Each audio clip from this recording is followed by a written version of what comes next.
All right, thank you for watching this video on Claire Lachance, who is the current CEO of the Institute of Noetic Sciences. And I'd like to just say from the outset, I am sure completely that she is completely unaware of any of this stuff that Adam or Mikey or even Dean has done.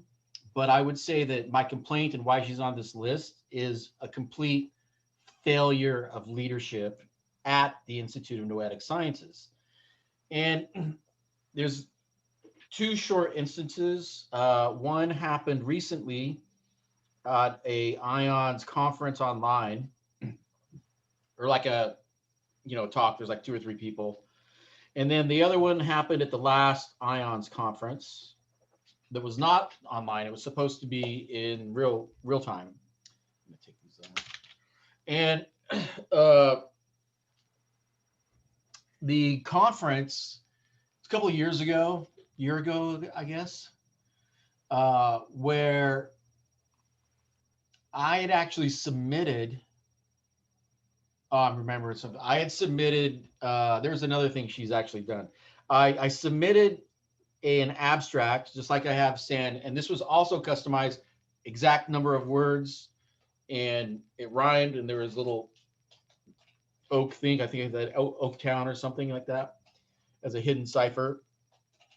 And but I started talking to some other people I knew about the conflicts I was having with all these people, and the fact that Mikey was probably going to be one of the talkers at this event. So again, I would be crossing paths with them, but the arrest had already happened and all of that had actually happened. And I was talking to a lawyer friend of mine, and he said that if he were me, that there was no way I would go. He would not go to this conference because he could never expect a fair deal. And he'd be on the edge all the time, expecting some kind of sabotage or a conflict that really didn't need to happen. And if a conflict went down, and if it was in this venue, I would obviously be meant to look like the bad guy, and even if it was through provocation or something. So I decided not to go. And I was a little peeved at it that all this stuff accumulated to that far where I literally had to censor myself in this sense and slow down on my own sort of academic pursuits, because these events is where you do a lot of networking and you connect with people like-minded. And I was looking for research partners, and I had the answer. I even submitted. I was surprised that they accepted the abstract, because I told them exactly the model that we had. And they did. So I was like, that could have been a really big deal. Can you But it was just, clarify what you mean by having the answer? just that IONS, part of one of their divisions, not division, whatever, they got a research program that has to do with the Global Consciousness Project, and the testing is they're looking for a model. So even if IONS people weren't interested in looking at the answer for the question they're asking, the other people in the conference would have been, right? I could show up there and say, hey, here's a model, here's the data, it's a testable model, it's how consciousness works. Now you can take it at a lot of different directions from that, but at least it's a starting point, right? And so that's what I mean by the answer, not the answer to everything, but in relationship, there's a big question mark on why the RNGs behave the way they do. I have an answer that is yet to be refuted, right? That the biggest problem is that when you go to these events, the censorship that we get based on this, because people just don't want to hear the answer. They don't want to see the answer. They rather than look at something they have right in front of them, they fall back and like, well, I want to wait and read about it, which to me is completely ridiculous, because it's like, that's what we're here for. And so I decided not to go, and I sent the CEO a message and saying why. I said, hey, I'm not going to be attending. I was really looking forward to it, but this is why. And I sent it, and I believe, I'd have to go back and look at this. I don't know right off the top of my head, but I think it was with it wasn't with Claire Lachance. It was the last one, who's down in Southern California now. But the initial response was the initial inquiry was responded to by one of their assistants, but I never heard anything from her at all. So it just went completely ignored. And so fast forward a couple of months, years, whatever, I don't even know, year or so, to, excuse me, the most recent one was she was giving an online talk about IONS leadership at a time of crisis. And so I thought, hey, this would be a good one to pipe in on. And this was Claire Lachance was this. They give a whole talk about diversity and inclusiveness and community and how during this time of crisis we all need to come together and we need to figure out ways to solve our problems without war and to embrace each other with love and compassion. And it's the same diatribe you hear at every one of these things, right? Some of them are very sincere, some of them not so sincere. This one obviously was not so sincere because I got into the text and sent her a message saying, hey, uh, uh, I sent in a message to her. It was Claire Lachance, I believe, illustrating uh, the same situation with attending the conference. And that went completely ignored. So I responded to her and asked, uh, IONS scientists and over the last several years related to ions have apparently acted in very unethical sabotage ways. I laid out why. I'll post the exact message. I took a screenshot of it and said, how is this noetic? How is this noetic leadership that I can contact the CEO or the leadership of it and it go ignored? How is that noetic leadership? That's what the question I had was. And this also went ignored. And I think they may have mentioned it, said something to the effect of, "We'll get back to you. We've got it. We'll pass." Well, it was like, "We'll make sure we pass this on to Claire," but it was addressed to all the moderators, whoever was had access to that.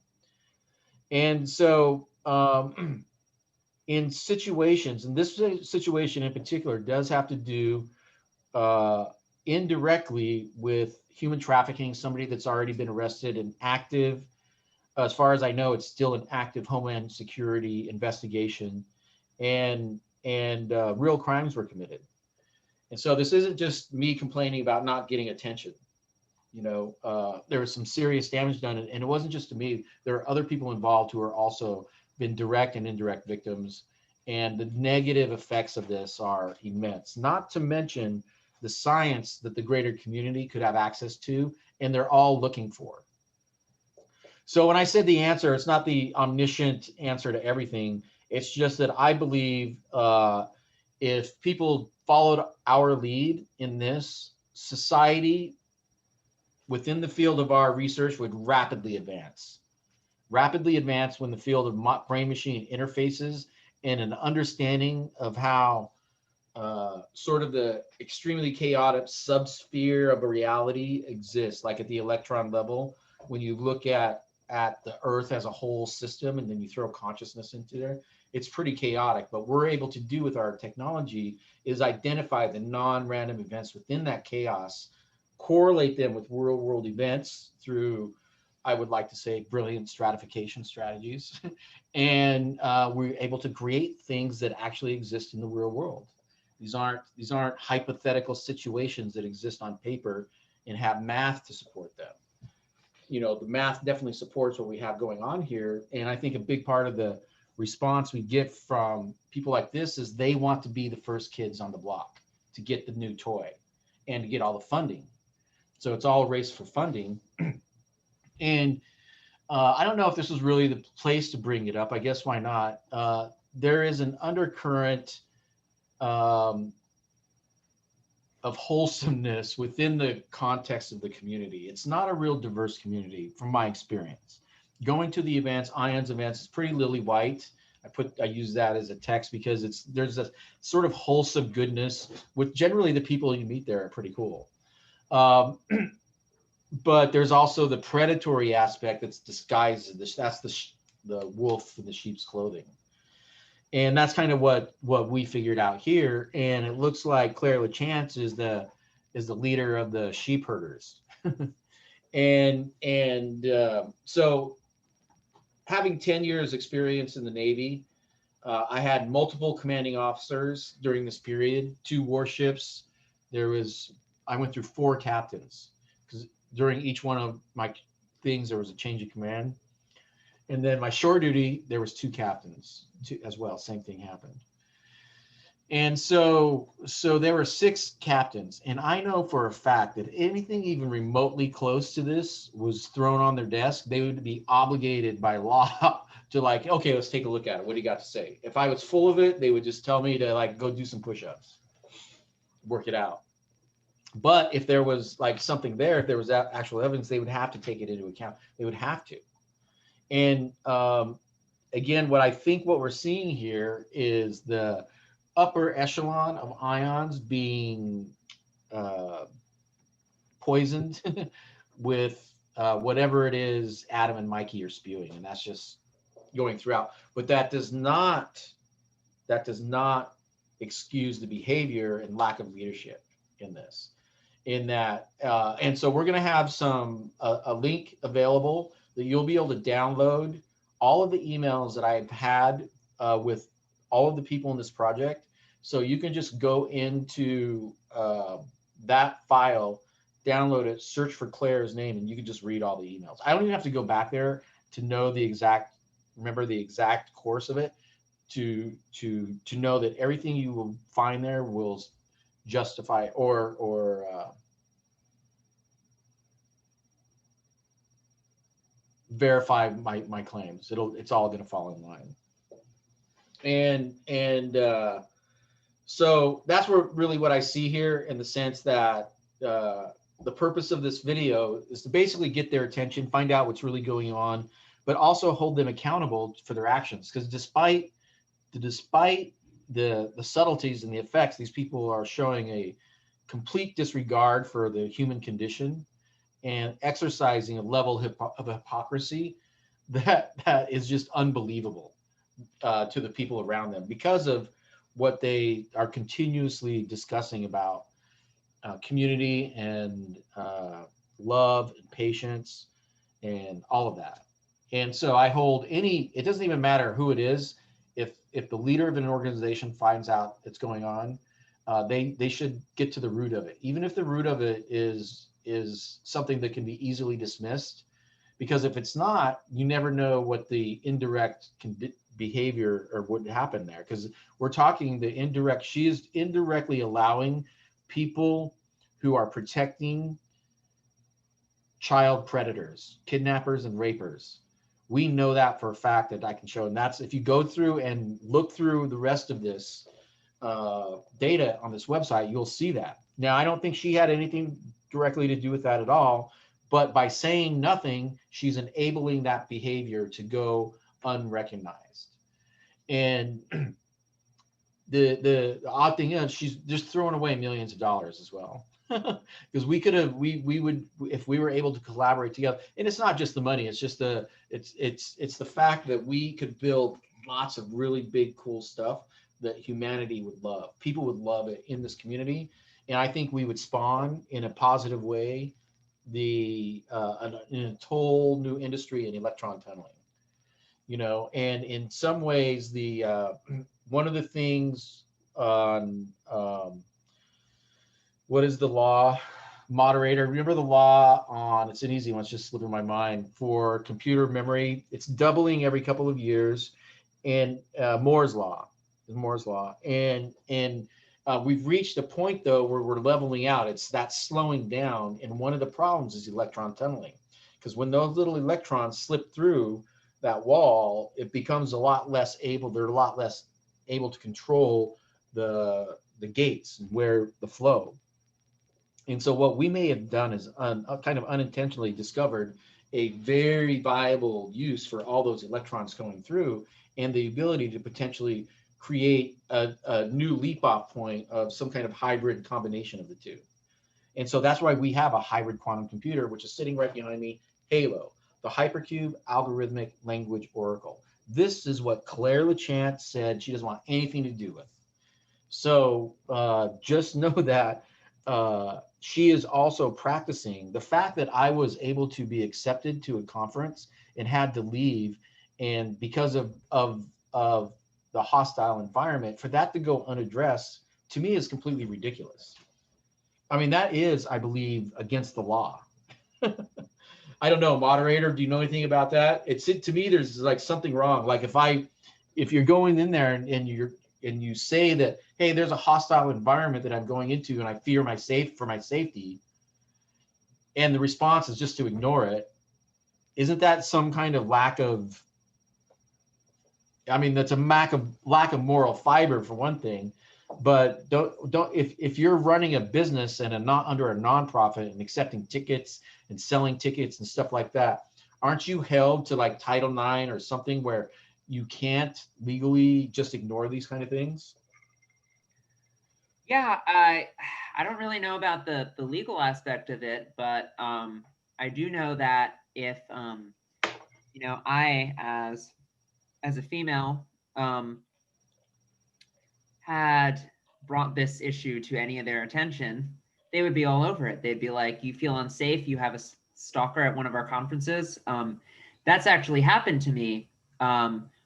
Luckily, just once, but at a prior conference, not at IONS, different academic conference. But yeah, it was taken very seriously, and it's kind of sad to see the contrast. How when it's a dude complaining about the same thing, not exactly the same thing, but a similar thing. Hey, there's someone here that's going to make me not safe. It's just ignored. Yeah. And again, I don't think it's completely the dude thing. I'm sure that has to, like, if I was a woman, they would probably be more compelled to at least not ignore me, right? But I think that might even happen if they had heard whatever it is that that Mikey and Adam are spewing up to them. That's what they're responding to. But it still results in dehumanized. So, like, even if I was in that leadership position, I would come back and talk to that person and say, "Hey, we've heard some very negative things about X, Y, and Z to you about you, and that's why we're not responding." I mean, what's wrong with that? And but to me, the most dehumanizing thing you could do a person in a situation like this is simply ignore them. And the fact that they sit up there and continuously practice dehumanizing behavior while holding themselves up as pillars of virtue and goodness to everyone. And that's what they're selling. That's what their product is. So I think they're protecting that. They're protecting what if everything, all my suspicions are true and worse. What happens is they're actually worse than what we think they are.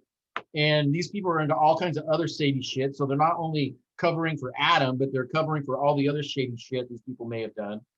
And they're just afraid to start the domino effect. Because I guarantee you when this petition starts circulating, people are going to come out of the woodwork that have had problems with this group for a long time. And so as a not to head this off, like for example, the CEO right now could have held this off with a simple email and having a discussion and working this out in a rational manner. The only reason this is happening is they have continuously ignored me. And it's not that they are any way obligated to give me a job or anything, but they are a nonprofit institution. And like I said, in the world of consciousness, all the roads lead to them, you know, and in the sense of the scientific world, you would expect a level of fair play, right? And the open exchange of ideas. Even I've had people come up to me and just like look at my stuff, that it looks all right, but you know what? I don't like you or this, and I think it's all just horrible. I don't want anything to do with it. And they walked away. I appreciated their honesty. They just didn't even care what I was doing. They just didn't like it. you know, and uh, but this is the group that gives you hugs, namastes, and shivs when you're not looking. And so metaphorical shivs. But there's a lot of backstabbing in this, and I know that I'm not the only one doing this because in this journey, lots of other stuff have popped up. It's like, oh, I've had problems with them or this, or other people with that same attitude around the IONS movement. And so they're like the mafia of the consciousness world, where only stuff with their fingers are really going to get attention or accolades. And that's one of the reasons why I haven't really focused on writing something up and sending it out there. A, there are very few people I would trust to see it, and B, who are my peers? You know, I wouldn't want to submit something to an openly hostile thing. What's the purpose? And so that's been a difficult thing. And my initial plans were to just share this technology with the world, not really worried about intellectual property, because if everybody's working above board, we're all going to benefit together. But in practice, this doesn't really work like that. And so Claire Lachance could have headed this whole thing off. Whatever rolls out here, she could have headed it off right there last year with that conversation of why I didn't get into ions, and why I felt there was an unsafe thing and other things that were going on.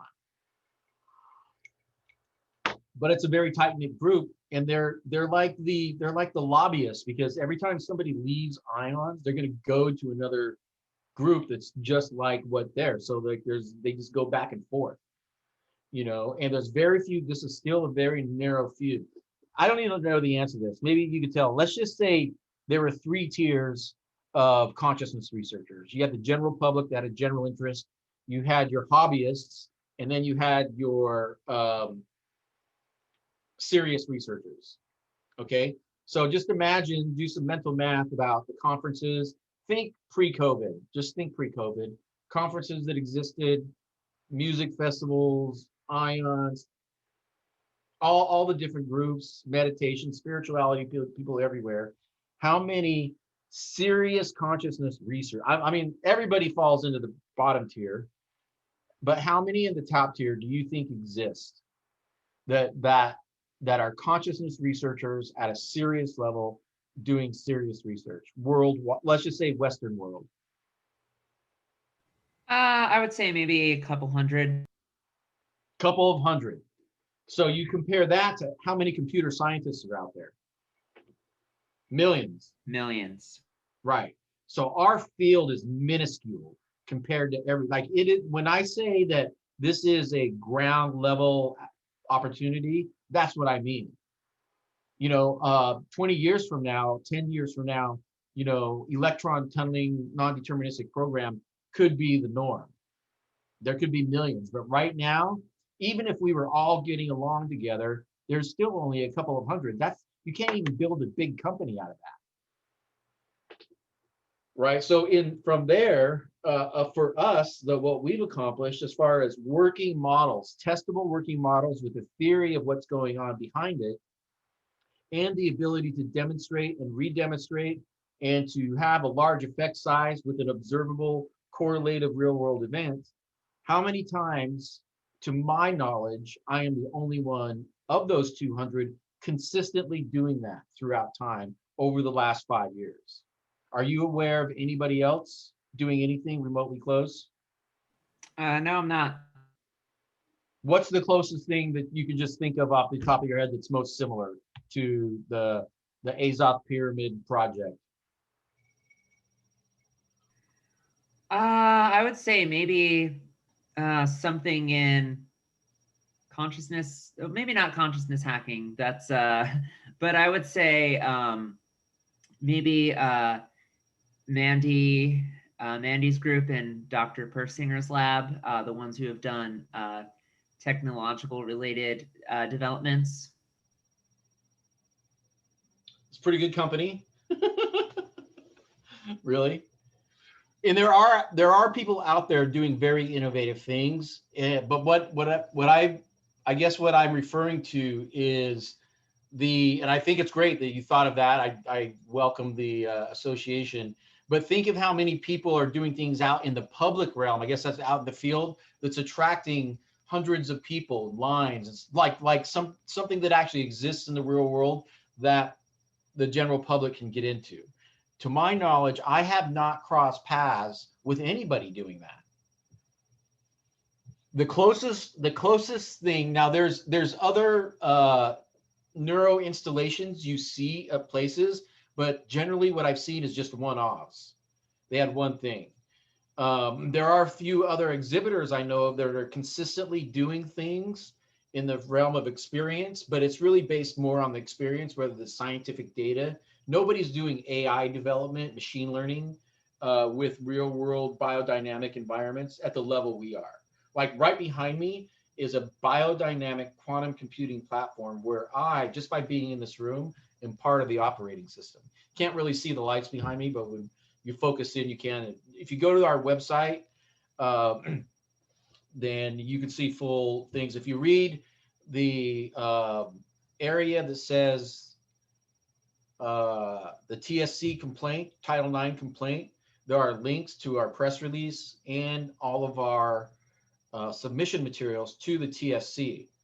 And here's another thing, is I've mentioned earlier on the previous video with Dean, is that there's a area of criminal law called racketeering, and that's if you proclaim you're something that you're not and doing shady stuff behind the scenes.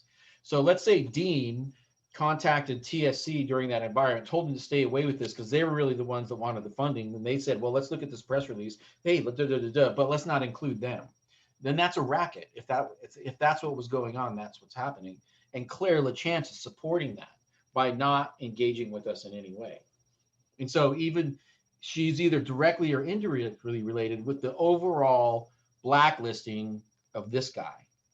And it's not just me, there's other people involved. This has hurt a lot of people already. I'm just the one sort of at the forefront of it, obviously. So I'm making all the first moves, which is what we're doing here. And so if you made it this far, I'd like to welcome you to Kittyland. This is Cloak. Need some attention. It's that time of night. Uh,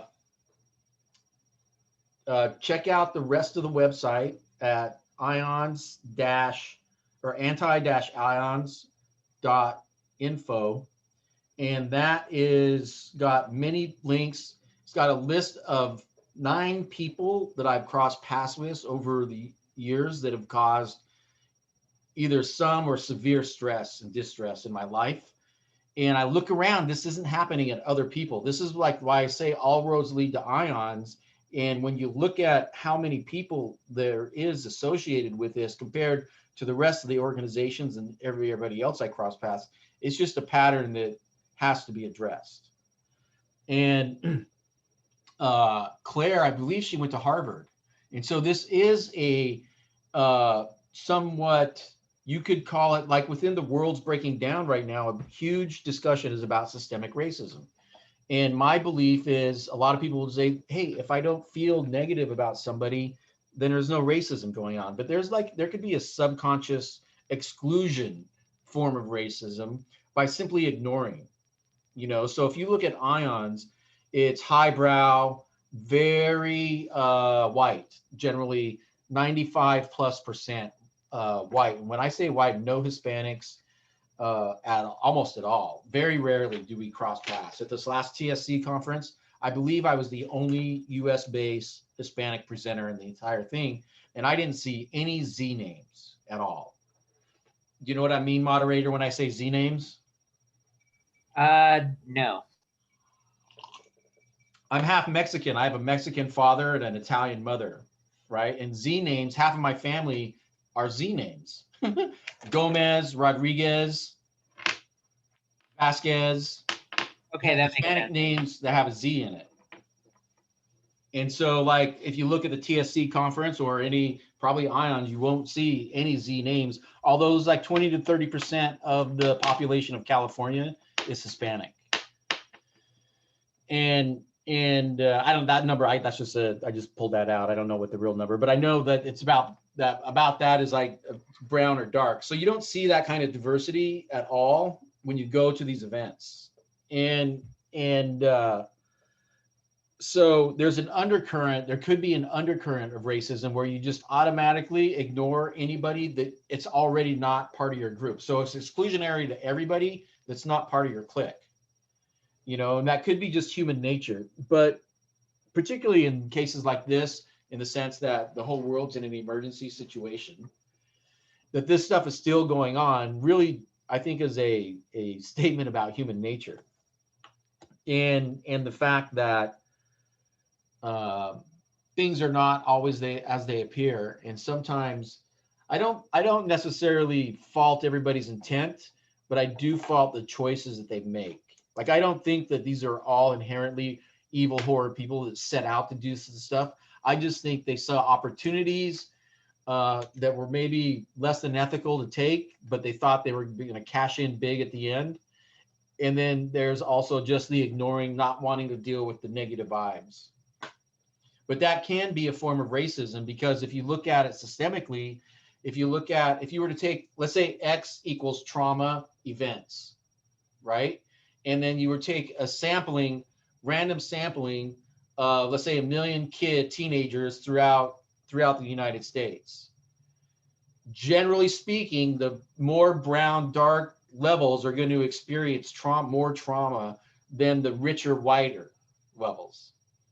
And so systemically speaking, you have a lesser chance of success just by being born into whatever. You have either a less or a greater chance of success simply by being born into whatever ecosystem you're born into. Nobody's fault where they're born into. Nobody chooses that. Not that I know of anyway. I don't have a theory on that. But this could be a form of systemic racism. And the fact that when it is brought up, one of the I guess one of the indicators of an organization with racism or that is racist is if you bring up racism, they just completely ignore it and they don't have anything to say about it at all. They just tell you to go away. So that's a sign of guilt to me. And so I think Claire has acted and made leadership decisions that Edgar Mitchell would frown upon. And if somebody did this in the military, that as a commanding officer, they would be relieved of command. If somebody came to them with a serious complaint who was part of the community, even indirectly, and they just completely ignored it, they would be relieved of command and told to go away.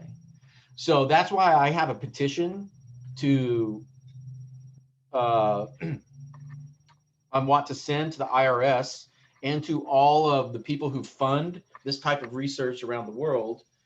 I'd like to get at least 10,000 signatures on it and uh, send it to the IRS to have them revoke the nonprofit status of the Institute of Noetic Sciences because they are acting like a private company.